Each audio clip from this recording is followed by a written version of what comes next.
Bismillahirrahmanirrahim. Assalamualaikum warahmatullahi wabarakatuh. Nah, kali ini yang kita bahas adalah sistem sensori motor atau fungsi sensori motorik.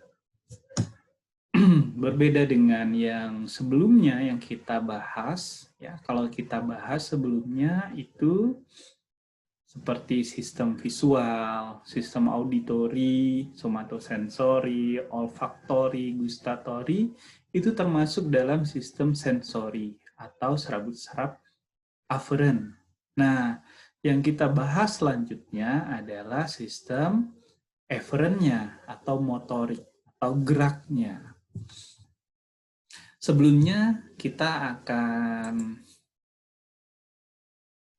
refresh lagi tentang organisasi dari sistem saraf. Ya, masih ingat sistem saraf itu terdiri dari sistem saraf pusat dan saraf tepi. Saraf pusat itu terdiri dari otak dan sumsum tulang belakang.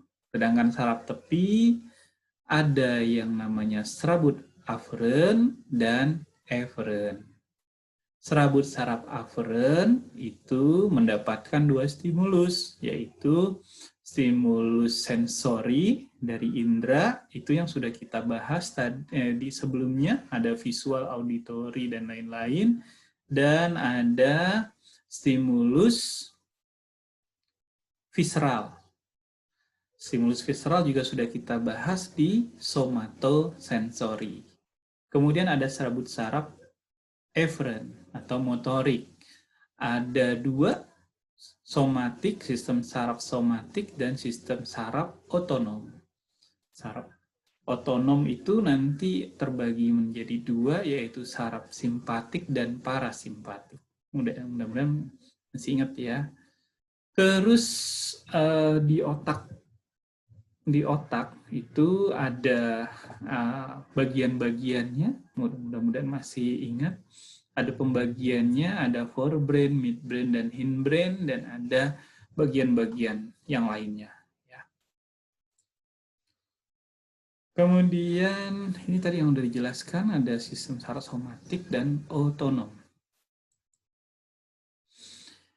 Ini tadi yang saya jelaskan, ada forebrain, midbrain, dan hindbrain, dan ada bagian-bagiannya ya. Ada cerebrum atau cortex cerebri, ada thalamus, hipotalamus, basal ganglia, dan lain-lain. Nah, mudah-mudahan sudah ingat lagi tentang pembagian sistem saraf dan bagian-bagian dari sistem saraf. Nah, sekarang kita ke sistem motorik. Sistem motorik ini mempunyai 3 prinsip. Prinsipnya adalah sekuensial motor, hierarki, dan prosesnya bisa paralel. Nah, apa itu prinsip dari sekuensial motor?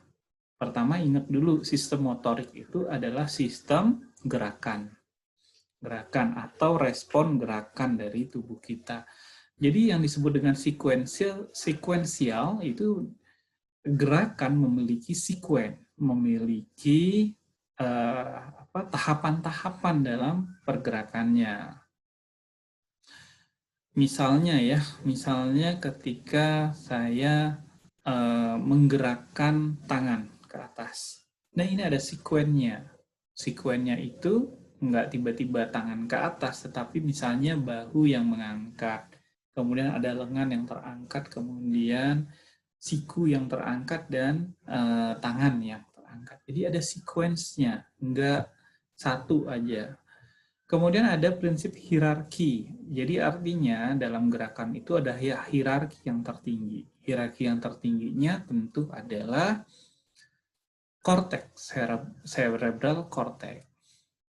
Terus ada prosesnya itu prinsipnya bisa paralel. Artinya terjadinya gerakan bisa terjadi secara paralel. Bisa secara bersamaan. Bisa secara bersamaan. Tadi yang dijelaskan ketika menggerakkan tangan ke atas, sebenarnya gerakannya itu nggak hanya satu gerakan, tetapi ada gerakan bahu, gerakan lengan, gerakan siku, gerakan jari-jari, dan lain-lainnya. Jadi gerakannya bisa paralel. Bahkan sambil bisa menggerakkan tangan tadi, misalnya saya menggerakkan tangan tadi, saya sambil berbicara. Artinya gerakan tangan itu juga terjadi paralel dengan gerakan otot-otot yang ada di mulut. Ya, jadi gerakan itu bisa terjadi paralel. Ini adalah korteks motor. Korteks motor itu yang mana? Ini yang di tengah. Yang di tengah yang digambarkan ini yang berwarna merah. Kemudian ada area premotor korteks yang warnanya orange. Dan terus ada yang di depannya prefrontal korteks yang warnanya kuning. Nah, kenapa dijelaskan ini? Ini nanti ada fungsinya masing-masing. Nah, fungsinya seperti ini. Korteks prefrontal tadi yang warna kuning itu fungsinya untuk merencanakan gerakan. Kemudian korteks premotor atau premotor korteks boleh dibalik ya. Itu fungsinya mengorganisasikan gerakan. Tadi yang di slide sebelumnya yang warnanya oranye. Kemudian korteks motor atau primary motor cortex itu yang berwarna merah tadi yang ada di tengah tadi itu adalah berfungsi untuk menghasilkan gerakan spesifik. Diulang? Bisa? Oke, saya bantu. Prefrontal cortex fungsinya untuk merencanakan. Premotor cortex berfungsi untuk mengorganisasikan gerakan. Dan primary motor cortex berfungsi untuk menghasilkan gerakan yang spesifik. Nah, ini adalah primary motor cortex kalau didetilkan. Nah, ini dia tadi ada tulisannya, ada foot, leg, thorax, shoulder, artinya area-area itu menjadi pusat dari gerakan. Jadi ketika kita bergerak, maka area itu menjadi area yang aktif. Bagaimana kita tahu bahwa area itu aktif? Nah, tentunya ada penelitian sebelumnya. Penelitian sebelumnya itu menggunakan stimulasi listrik seperti pada gambar ini. Diukurlah menggunakan stimulasi listrik, distimulasi di area-area tersebut, maka didapatkanlah peta tadi ya, ada ketika bergerak itu ada misalnya jari-jari kakinya yang bergerak, engkel kakinya yang bergerak, dan lain-lain. Oke, lanjut ke area yang namanya basal ganglia. Mudah-mudahan masih ingat ketika kita mempelajari tentang anatomi dari sistem saraf pusat. Basal ganglia itu adalah kumpulan nuklei pada forebrain yang membuat hubungan dengan korteks motor, dan dengan midbrain. Jadi, setelah dari korteks motor, tadi masih ingat ada prefrontal cortex untuk apa? Merencanakan. Terus ada premotor cortex untuk mengorganisasikan. Kemudian ada primary motor cortex untuk gerakan spesifik. Nah, setelah itu, informasi itu disampaikan ke basal ganglia. Nah, basal ganglia untuk disampaikan kemana? Disampaikan ke midbrain nanti ya, ke midbrain dan sampai seterusnya sampai ke otot atau kelenjar yang nanti bergerak itu. Basal ganglia ini menerima inputnya dari mana dia? Dari area neokorteks dan korteks limbik, kemudian juga mendapatkan tadi dari basal ganglia, ya. Terutama katanya area yang namanya substansia nigra. Nah, buat apa sih basal ganglia ini? Basal ganglia ini fungsi utamanya adalah mengatur pergerakan atau modulator dari gerakan-gerakan motorik atau gerakan-gerakan tubuh kita. Di situ ada yang namanya caudatus nucleus putamen dan globus pallidus. Itu apa? Itu area yang ada di basal ganglia. Jadi, kenapa kita bisa bergerak secara smooth, secara rapi itu manusia? Karena memiliki basal ganglia. Berbeda dengan robot. Robot itu dia memiliki modulator. Tapi perhatikan robot. Robot itu gerakannya patah-patah, kaku. Kenapa? Karena modulatornya, pengatur gerakannya itu nggak secanggih basal ganglia yang dimiliki oleh manusia. Maka, kalau terjadi kerusakan pada basal ganglia, apa yang terjadi? Ingat tadi basal ganglia buat apa? Fungsinya untuk mengatur gerakan. Maka, kerusakannya pasti menyebabkan ketidakteraturan gerakan. Nah, ini adalah 3 gangguan, sebagian ya, sebenarnya masih ada lagi yang lain. 3 gerakan yang terjadi akibat kerusakan basal ganglia. Kita mulai dari yang paling bawah, karena ini yang paling terkenal menurut saya, itu Parkinson. Parkinson ini adalah kehilangan dopamin di substansia nigranya, sehingga gerakannya menjadi kaku, penurunan postur, terjadi penurunan postur dan keseimbangan. Sering terjadi tremor pada tangan, kaki, dan tubuh pada Parkinson ini. Kalau Anda pernah ngikutin olahraga, itu ada atlet yang namanya Muhammad Ali, atlet tinju. Beliau itu mengalami Parkinson. Kemudian ada Huntington chorea atau Huntington disease. Huntington disease ini hampir mirip dengan Parkinson. Nah, ininya cirinya ya, terjadi kerusakan pada sel caudatus putamennya, dicirikan dengan pergerakan berlebihan dan involuntary. Jadi artinya gerakannya itu banyak gerakan-gerakan yang dia tidak bisa mengendalikan gerakan itu. Terus ada Tourette syndrome atau sindrom Tourette. Ya, Tourette ini apa? Dia terjadi juga kerusakan pada caudatus putamennya, dicirikan dengan adanya tic. Yang paling sering itu tic itu apa? Tic itu adalah gerakan yang involuntary, gerakan yang tidak disadari. Ya, misalnya Anda ketemu dengan ada orang yang dia kedip-kedip terus matanya, berkedut-kedut gitu bagian matanya, atau mulutnya ya, mulutnya bergerak berkedut-kedut gitu. Jadi kita lihat kenapa orang ini, dan itu terjadi terus-terusan. Nah, itu disebut dengan tic facialis. Itu adalah tanda dari Tourette syndrome. Bisa juga bukan tic facialis, bukan di wajah gerakan-gerakannya, tetapi di vokal. Maka orangnya akan mengalami seperti gagap. Ya, ini kalau nggak salah ada film Korea tuh yang seperti itu, yang tokohnya itu, salah satu tokohnya itu mengalami Tourette syndrome. Bisa juga berupa gerakan-gerakan involuntary dari kepala, lengan, atau tangan ya. Misalnya kepalanya itu ini seperti dipatahkan tetapi terus-terusan, bukan karena pegal. Nah, itu juga adalah Tourette syndrome. Terus ada gangguan lain juga namanya apraksia. Apraksia ini adalah gangguan kelancaran gerakan. Gangguan kelancaran gerakan. Jadi gerakannya nggak lancar. Gerakannya itu tidak normatif, nggak sesuai gitu ya, susah dimengerti. Gerakannya aneh, gerakannya tidak teratur. Sequence gerakannya dia nggak teratur.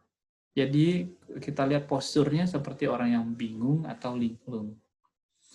Terjadi gangguan, apraksia ini terjadi gangguan pada lobus parietalnya. Karena lobus parietal tadi kan adalah primary motor cortex, kan adanya di lobus parietal ya.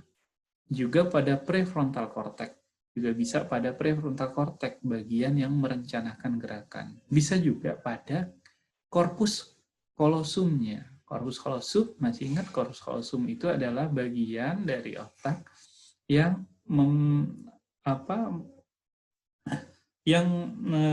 berada di tengah-tengah hemisfer otak kita. Jadi dia fungsinya untuk menyampaikan informasi kiri dari hemisfer kiri ke hemisfer kanan. Gitu ya. Jadi nggak heran orang yang apraksia itu juga kesulitan untuk menentukan kiri dan kanan juga biasanya.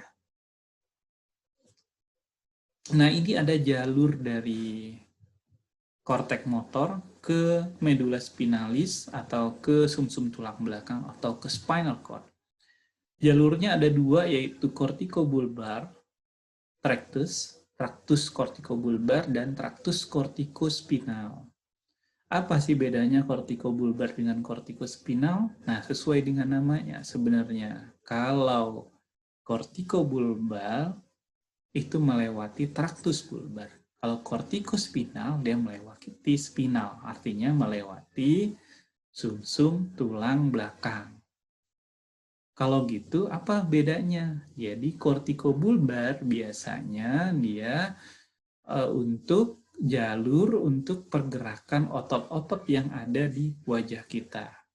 Ya, karena dia nggak melewati spinal, medula spinalis, tapi dia melewati bulbar tadi, traktus bulbar tadi.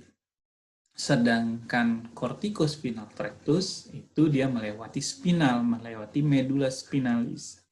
Artinya dia berfungsi untuk gerakan-gerakan anggota tubuh kita selain dari wajah, tangan, kaki, badan. Itu adalah jalur kortikospinal.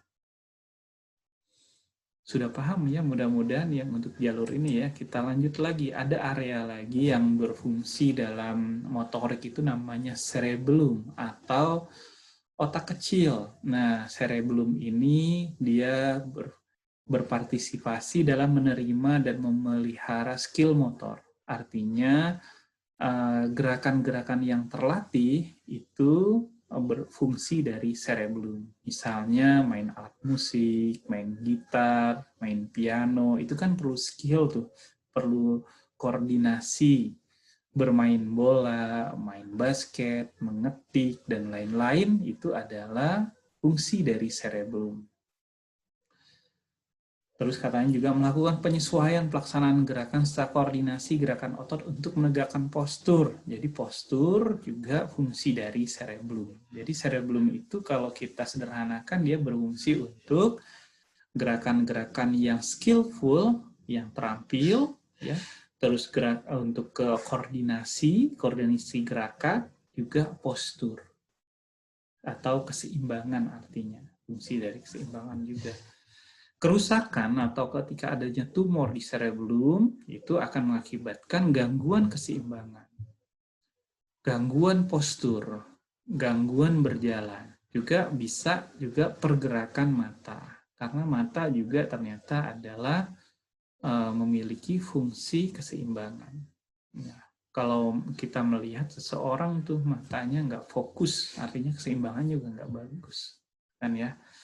Atau Anda pernah lihat misalnya petinju, misalnya ya petinju yang hampir mau di-KO kan, misalnya dia dipukul, kemudian matanya tuh nggak fokus matanya, terlihat apa ya, nanar gitu ininya ya, jadi keseimbangannya nggak bagus. Dan yang terakhir adalah batang otak atau brainstem. Brainstem jalur kortikospinal, tadi kan ada jalur kortikobulbar atau bulbar tractus, ada kortikospinal tractus. Nah, kortikospinal tractus ini tentu dia melalui brainstem, ya, membawa pesan ke spinal cord. Dia akan membawa pesan ke spinal cord untuk disampaikan ke area-area yang di otak. Masih ingat yang kemarin kita bahas tentang dermatop? Nah, itu juga terkait dengan fungsi motorik juga, ya. Dan informasinya berasal dari berbagai lokasi di batang otak. Pergerakan yang dihasilkan oleh batang otak lebih untuk pergerakan ke seluruh tubuh. Jadi seluruh tubuh.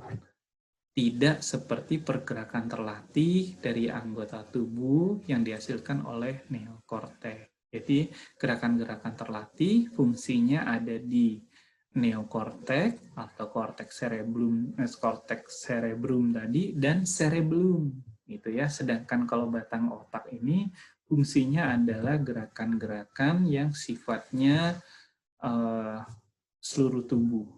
Juga fungsinya itu adalah gerakan-gerakan yang masih ingat yang dipersarapi saraf otonom, sehingga dia fungsinya juga adalah mengontrol pergerakan, misalnya perilaku makan, minum, perilaku seksual, ya, pernapasan juga, itu juga adanya di batang otak.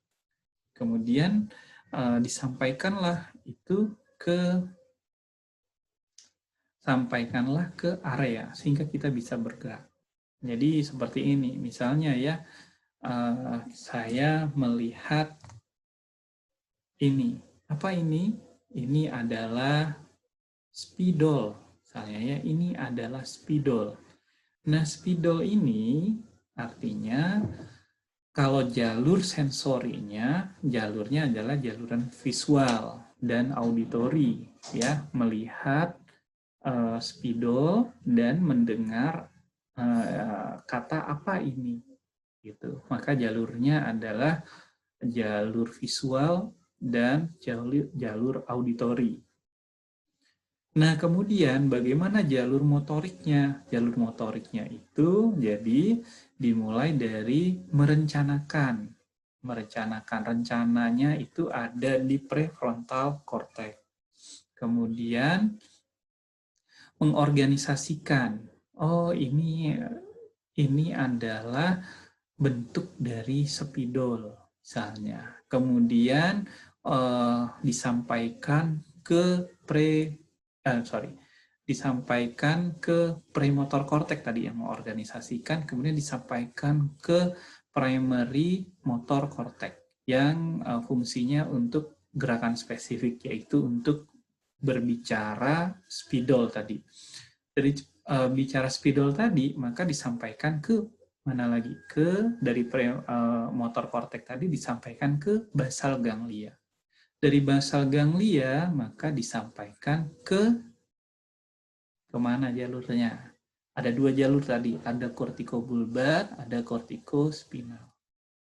Kalau karena yang berbicara ini adalah mulut, maka jalurnya ke kortikobulbar. Di kortikobulbar, maka disampaikanlah ke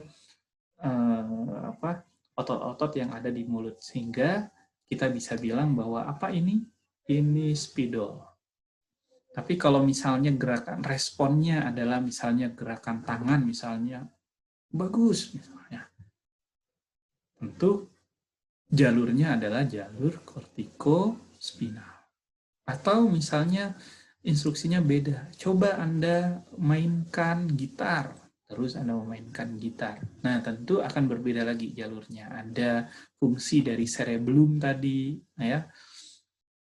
Atau misalnya gerakannya itu adalah gerakan-gerakan gerakan yang otonom, misalnya gerakan jantung. Maka fungsinya adalah fungsi dari brainstem yang baru kita bahas di slide ini. Oke, itu sepertinya yang bisa saya jelaskan untuk materi fungsi motorik ini. Nah, selebihnya nanti bisa kita bahas di diskusi, di sesi diskusi. Saya akhiri. Assalamualaikum warahmatullahi wabarakatuh.